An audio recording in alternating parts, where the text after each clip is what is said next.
le crucifié porte les cheveux longs. Or, malgré toutes les représentations du Christ depuis le Moyen-Âge, la Bible ne dit jamais que Jésus était nazir. Et seuls les nazirs portaient les cheveux longs à l'époque, en Israël, comme signe de consécration à Dieu. Jésus était-il nazir? La question reste posée. Les évangélistes précisent que les clous ont été enfoncés dans les mains de Jésus. Le suaire, lui, les situe dans les poignets. Peut-on affirmer avec certitude que le mot « main » ne signale que la paume, à l'exclusion des poignets?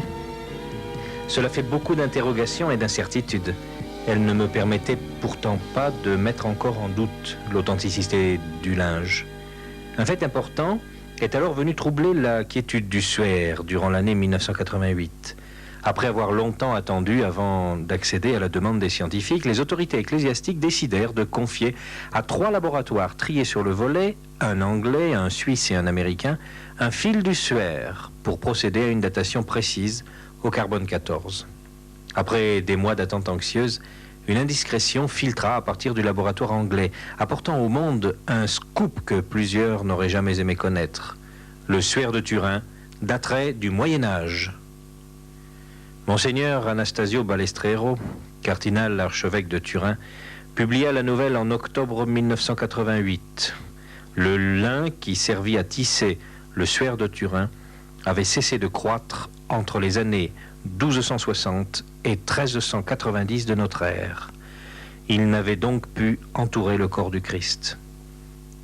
Soucieux de vérifier l'information, je me mis fébrilement à la recherche d'une documentation scientifique suffisante, afin de confirmer si un fil de 50 mg pouvait constituer une quantité de matière suffisante pour accepter une datation au carbone 14.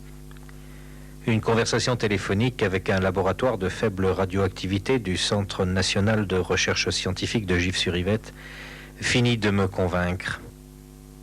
Il fallait effectivement un minimum de 1 mg de carbone afin de pouvoir valider une analyse au carbone 14 par accélérateur. Ainsi, le fil de 50 mg qui avait été confié aux différents laboratoires était suffisant, largement suffisant, non seulement pour pouvoir émettre une datation précise, mais encore pour pouvoir même la contrôler à plusieurs reprises.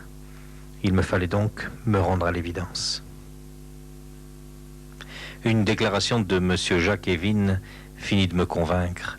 Ce directeur du laboratoire de radiocarbone à l'Université de Lyon donna au journal Le Monde un avis catégorique. Les prélèvements de tissus et leur conservation, à l'abri de toute pollution pouvant fausser une telle analyse, ont été effectués avec une telle minutie et dans de telles conditions que l'on ne peut mettre en doute ces résultats. Pour ce catholique convaincu et respectueux du Saint-Suaire, le verdict de la science est sans appel. Monseigneur Jean-Charles Thomas, fondateur de l'association Montre-nous ton visage, déclara: Je ne vous cache pas notre déception commune au premier mouvement.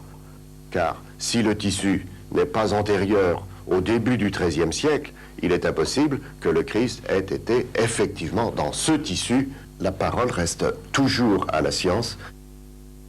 La science avait donné son verdict, mais le suaire avait-il pour autant dit son dernier mot? Que dire de l'étonnante ressemblance de son crucifix avec celui des évangiles? Comment expliquer les traces de sang, de myrrhe, d'aloès, de saponine? Pourquoi les pollens ont-ils apporté la preuve d'un voyage du suaire de Palestine à Constantinople en passant par Édesse? Quel suaire les artistes chrétiens auraient-ils alors copié avant l'apparition de celui de Turin à Chambéry au Moyen-Âge? Et qu'est donc devenu le suaire de Constantinople? Et surtout la question capitale, comment expliquer le phénomène d'irradiation que le corps a émis, imprimant cette mystérieuse image sur le linceul? Autant de questions que la datation au carbone 14 ne peut pas lever. Je partage l'opinion de Monseigneur Jean-Charles Thomas lorsqu'il pense que si le suaire de Turin n'a pas entouré le corps de Jésus, il reste néanmoins un témoignage historique sur la condamnation à mort par crucifixion et l'atrocité des douleurs qu'elle entraîne, une évocation symbolique et affective du supplice du Christ. Ce témoignage des souffrances physiques de Jésus reste malgré tout bien en deçà de la souffrance morale plus grande, plus insupportable. Le Christ en est mort, et cela, aucun suaire du monde, même si son authenticité était établie, ne pourrait le révéler vraiment. Arrivé au terme de cette aventure avec le suaire de Turin, il me fallut refermer le dossier que j'avais ouvert quelques années auparavant. Avec un petit pincement au cœur, je l'avoue. Les années passent vite et régulièrement le suaire de Turin refait la une des journaux. Des scientifiques continuent d'écrire, d'échanger, de débattre sur la question, mais son énigme demeure inviolée. Il ne dit toujours pas son dernier mot. Si cette longue recherche ne m'a pas laissé une opinion absolue, sans retour ni contestation possible, du moins m'a-t-elle permis de m'interroger sur l'existence d'un autre suaire, authentique celui-là, dans lequel, au dire de témoins, un charpentier de Nazareth a été entouré voici bientôt 2000 ans. Un fait historique demeure, c'est la résurrection de Jésus de Nazareth. Souvenez-vous, les disciples de Jésus étaient tous des gens simples, des gens du peuple, des ouvriers, des pêcheurs. À la mort de Jésus, ils se sont cachés dans la chambre haute, ils avaient bien peur. Mais quelques jours plus tard, ils sont sortis et ils ont bravé tous les dangers pour prêcher le nom de Jésus dans le monde entier, jusqu'à la mort.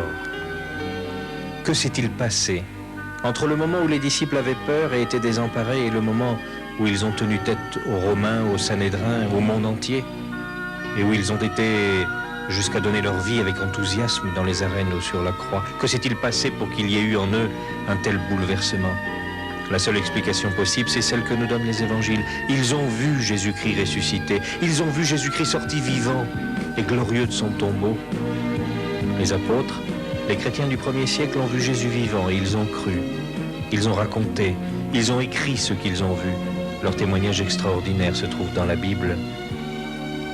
Si vous partez à votre tour, à l'aventure dans ce livre étonnant, peut-être y découvrirez-vous aussi celui qui a bouleversé la vie des apôtres, celui qui a bouleversé la vie de milliers de chrétiens depuis 2000 ans. Peut-être y découvrirez-vous que Jésus est toujours vivant.